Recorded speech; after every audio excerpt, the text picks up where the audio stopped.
If you didn't know, FaZe is a gaming organization that specializes in content creation, and recently they dropped from over like around 100 full creators to about 14. And there's been a lot of change happening recently.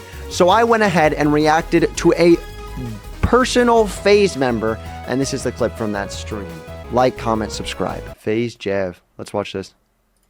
So my plan today was originally going to be me just uploading my part 6 or 7 of my Sekiro playthrough, but a big announcement ended up coming out from FaZe. And no, on my channel I don't necessarily talk about FaZe a ton. I don't really make any comments about anything that's really going on in the background with the team or organization or whatever it is at this point, mostly because watch this. I don't know Small what I'm Ant is talking about. awesome, bro. I don't know what's going on, and it seemed like a lot of the people themselves that are even in the highest positions also had no idea what was going on half the time. Now I'm talking over like a multiple year span at this point, like pre-pandemic, still had no idea what was going on. So just to explain from my position, I don't really talk to anybody. I have to put that out there. I'm cool with everybody. I'm cordial with everybody. I respect most people that are respectful to me, and I just stay out of the way. I don't get involved with shit. I try to have my own little bubble here. I'm not involved in all of the LA moves and stuff that happened years and years ago. I don't have any interests or Rug is gonna be there. to turn my current platform, what I do for content creation. I don't plan to use this as a platform to launch myself into something else. My plan this entire time is to literally do this shit until I die. So just to give you an idea of what kind of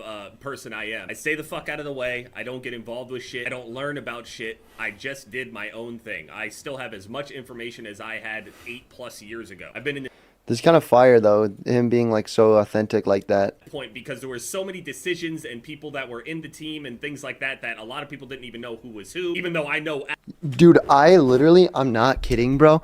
I'm literally not kidding. I didn't know half the people that were in FaZe Clan until this happened. Now I know almost every single one of them. They're all it's like only the ones that are like actually have some clout, bro. Like even some of them that have clout got cut entirely because I think they just don't fit with the brand. I think they want people like him that are like actually gamers, and then like the occasional people that are just like super clouded, bro. Absolutely everybody that's on this list. And also, I think the majority of people on these lists that were kicked, I still think that they do represent FaZe and did a really good job representing FaZe overall and what they stood for, at least. To be fair, a lot of people will view FaZe very differently through different lenses depending on whenever you heard about them. For a lot of people that were around for a really long time, they knew FaZe as, you know, trick shotting in particular, Call of Duty specifically, the New York house, and even well before the New York house with all the montages and other things like that. But that whole ship itself, in terms of like producing montages and episodes and things like that, that whole genre of things has absolutely died out, or at least isn't worth investing into at this point as it is. Dude, you know one thing that I've been really curious about though? Why is FaZe Rug still in FaZe Clan when he makes nothing to do with gaming content and he makes actually kids content? And I'm not trying to be weird or anything like that, but it just doesn't make sense for him to be there anymore. An entire organization, which I completely understand. Now, obviously that community is still there, it's alive, but it's not like how it was. And even the people that still produce that content know what it is. But people also associate FaZe with like crypto and all of this other shit that I don't even have a crypto wallet. Drama and all this other shit. Basically every single thing. Yeah, bro, let's literally look at like FaZe Rug's recent videos, bro. FaZe Rug. His recent videos are literally like, dude. So this might seem like a... Okay, so I won't say it's fully meant for kids. I don't want to say it's meant for kids. But look at the thumbnails here. Brightly colored images with him beaten and bruised. Always using just basically the same face. I'm not going to say it looks like it's made for kids, but I'm not going to say it looks like it's not made for kids either. Play-Doh versus real. Come on, man. Come on. Just think about it. This is Mr. Beast's fault. Thing that I actively avoid. But I've been in this team a really long time, and I've seen how things have changed, even if that's I don't know Mr. everything Beast. that's going on behind the scenes. Don't smite me. You know, how I keep to myself. Still have a lot of love and respect for all of the people that even recruited me in the first place, that even gave me an opportunity to grow to what I am today. The way that I was doing things and the way that things were going, I feel like I would have made it to where I wanted to be regardless, but I can't deny that FaZe absolutely helped me and gave me some of the most memorable moments in my life. Literally just going to the New York house was one of the most memorable experiences, and it's just going there with other content creators. That's one of the Okay, here's the thing. So I think that a lot of times FaZe will literally skyrocket somebody and make them so popular for no reason. I mean, like, there's so many people that are just only popular because they're in FaZe, and it's just random. And the thing is about Jev, though, if we look at his channel, it's not like, I don't think there's ever a time where, he just boosts in viewerships randomly.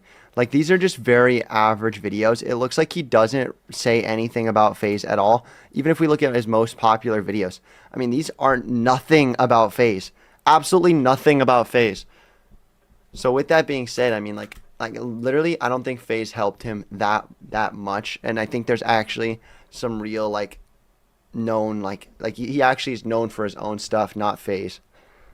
Me personally, I'm not on his side of YouTube. I don't watch a lot of gaming content anymore, but I used to watch a lot of gaming content, and I'm not going to lie, most of the people I watched were not in FaZe because it was a different type of gaming content, The most memorable things that I've ever done in my life, and I absolutely cherish and appreciate all of that, because I would not do any of this stuff whatsoever. Again, I was offered to go and live in mansions and shit, move across the country, and all this other stuff. Pinned comment. I just want to keep to myself. Now, since I'm really disconnected from this stuff, I wasn't aware entirely of who everyone was that was getting kicked, or who would be left, or whatever. But with that said, I'm still happy to see people like Replay specifically, and Scope, obviously. I recruited Replays and Scope. Scope myself. I think these Replays and Scope. Let's look up these guys, man. I mean, honestly, I'm gonna try to do a deep dive on FaZe. Let's go FaZe. Oh my gosh, Replays. Let's go FaZe Replays. Okay, I kind of know who this guy is. I finally reached Unreal rank in Chapter 5, Season 2. With that being said, it looks like he does not pull in the same numbers. Does he post daily? Nearly daily. He does not pull in extreme numbers, which is okay. That's okay. I mean, you don't have to pull in perfect numbers. I mean, he's a Fortnite creator. He seems to be doing decent enough. Let's see his lives. Looks like he doesn't have any lives. I mean, he kind of looks like he's trying to be Ninja. Not to be rude. Not trying to be rude at all, but it does look like he's trying to be Ninja with the headband types aspect. Plays Fortnite. I don't know, man. Maybe I'm way wrong on that, but it looks like almost like he's trying to be Ninja from the old days. FaZe Scope. Okay. FaZe Scope is smaller. This actually changes my opinion a little bit. So, if we look at FaZe Scope, this guy is much smaller, getting similar views to Replays, doing actual gaming content. He seems to be at least decent at the game, doing actual montages, which is actually awesome, I think. That I'm glad to see that as well. I'm glad to see that because hopefully FaZe can get back to their actual roots. These guys still embody exactly what the quote old FaZe was, and something that at least a lot of people respect, even if it doesn't garner the most amount of views and stuff like that. Getting involved in drama, all the other ways that people have found their own way to get their attention and all. Dude, who gets involved in drama? Most amount of views and stuff like that, getting involved in drama, all the other ways that people have found their own way to get their attention and all. Dude, who gets involved in drama and reports on drama for views? What the hell? I don't know who would do that. All this other shit. These guys also don't get involved with none of that shit. I have to say, no, I don't agree with cutting all of these people. But again, at the same time, I see exactly what they're doing. I understand what they're doing, and I'm just super mixed on this whole thing. I was even contemplating just completely ignoring this whole thing like I do with virtually everything else. And I just continue to do my own thing without making, too many comments on this thing. But since the roster has been cut down so much, and now my name, I guess, stands out more, I gotta at least, put how I feel out there. I feel sad for every single person that got kicked, but I'm also excited for what FaZe is planning. Even if is this his best performing video in the past, in the recent couple of weeks? Yeah, it is. It 4x performs his most most uploads. He's hitting a couple of 300,000. This one's 490. Yeah, this definitely outperforms 99% of his stuff. If that means that I'm not even going to physically even get involved with it.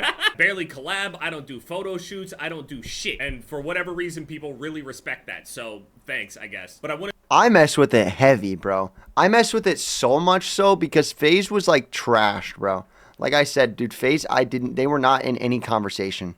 to say to everybody that got kicked, you're all incredibly talented people. I don't really agree with, you Humble know, everybody King. getting kicked, Humble like, King. the way that it has gone. Humble King. Again, I do see what FaZe is doing, but having people like Scope and Replay still in the team, I think still serves as a little bit of a hope for people that aren't doing any of these like IRL streams, disturbing the public, gambling, and all this other shit. If you're not into Bro literally just called out Neon. He called it, bro. He literally called it. He might as well have said Neon's gonna get in an accident in a couple days.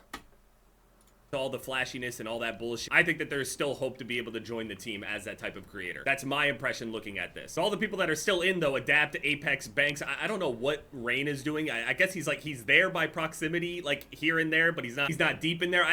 Rain's position is actually super cool to me. He's like there, but he's not. It's fucking awesome. He's even replying to this shit, like, understand that when I was starting.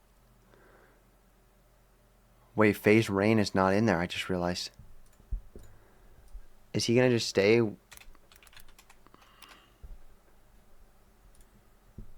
What's going on, guys? How do I feel about this? Okay. He hasn't posted in like 10 months. So, and he's been just exposing FaZe and kicking FaZe and doing all this. So, I don't know. I guess that's a natural cut. First of all, I wasn't even sure if it was true, and then Banks did like this interview or whatever and pretty much like publicly confirmed that that's what's happening. So from that point, I was sitting there thinking like, you know, I might get kicked. Very similar to that sick April Fool's joke that Apex played on me years and years ago, the absolute classic. I was prepared for the worst. When I got kicked back then, when I was in the team for like only a couple weeks or something like that at the time, I took that shit on the chin and I was ready to just continue doing exactly what I was doing. That's the beauty of it all. Regardless of whatever was gonna happen, regardless of whether or not you're still on this team, you're still someone that has this creative energy in you and you have the means to actually create regardless. So I just want to thank everybody for all the positivity and stuff that they're giving me, all the reinforcement and things like that. Dude, honestly, this is such a good summarization of what's happened from an outside but also insider perspective. Because this guy knows more about FaZe than anyone normally would, but he doesn't mess with like any talking about any of it, which is super respectable, and I loved actually reacting to this. This has been a great video so far from him. I just wanted to clarify that, you know, I do feel bad about this whole thing. I'm not mad at Banks or anybody that's making all of these decisions or anything like that. I'm not mad at them. It's just, you know, speaking about how I feel bad about who got cut, the way that they got cut, things like that. I don't feel some type of way towards Banks and them. They're doing something that is obviously a big deal. Otherwise, people wouldn't have been discussing this as heavily as they have been. The corporate side of everything really fucked a lot of things up with FaZe, and understand that this is a lot of business related shit, and that's something that I really don't like, just as an individual, not even as a creator. As an individual, I don't like business. I don't like business talks, which I don't like business. That's a bar, bro. That's literally a bar. Is why I barely do any sponsorship type of things, even if it is as simple as just signing some sort of contract and agreeing to it. I don't like doing that. G Fuel is like the literal one thing that I have ever actually done, and it's mostly because I just like the actual product and I actually consume the product. I don't like business. I don't like getting in. You know what's crazy, bro? He probably makes more money not accepting as many sponsorships because FaZe or G Fuel has to like kind of step up their game, bro. If he asks G Fuel for a sponsorship every single time, well, does that make sense? I think it makes sense. I think it makes perfect sense because he says no to so much that he could demand a high price is the thing. I don't know if he's actually doing that, but it's very possible that he makes more money because he can demand a higher price. Involved with business, and I don't like the bright lights. I don't like it at all. And this is part of the reason why. I think a lot of people get caught in the crossfire, and they don't necessarily deserve it. But I'm excited for the future of FaZe. I'm excited to also, you know, try to... Okay, this has been a great video so far, but I want to talk about one thing. I want to talk about one very important thing that I think is a big thing for FaZe going forward. If there's no possible way that these people that have already been cut if there's no future where they can get re-added into the group, that's rough, man. Because a lot of these people are not like Jev, and a lot of these people did not rely, or they are relying on FaZe to keep their name relevant. So if they just got cut out of the blue and they don't get any type of severance pay or any type of severance, like you can use the FaZe name for this amount of months or this X amount of months, it kind of hurts them so severely. With that being said, that's going to be the end of that video.